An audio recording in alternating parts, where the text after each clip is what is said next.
I love that I can be much more productive and can do projects that I previously wouldn't have done because I just wouldn't have the time to do them. I also love that it allows me to experiment with things real quick. Like if I have an existing product, I can just say, hey, agent, build me this new feature. And it doesn't have to be perfect. It just needs to exist for me to feel it out and see, does it make sense for my product? Do my users need it? And so on and so forth. I can bang out a new feature in an existing brownfield project with users in like an hour or two or an afternoon, test it myself, give it to a handful of people in a test setup or test staging deployment. And if it works, I can make it nice. And if it doesn't, I just throw it away. And I didn't lose any time or sleep over it. And that's just amazing. But it also means that you need some judgment. Yeah. And the thing I hate is the fucking hype. It's just so tiring. Things like Ralph loops. Yeah. Ralph loops can work, but people misunderstand why and how they work.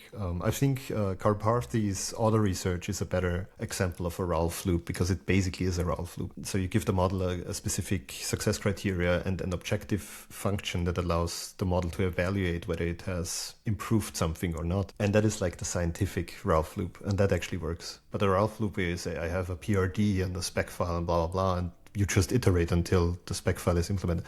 I've never seen this work. If people make it work, more power to them. For me, it's cargo culting. 2 weeks ago, I was in London at AI Engineering Europe, a big conference, and behind the scenes, a lot of people would come talk to me and be like, yeah, all of this shit doesn't work, like dark factories and so on, but we still need to sell it. And I just don't know why people would do that, because we're just not there yet. And it's fine to accept that and just use what's there and make that good.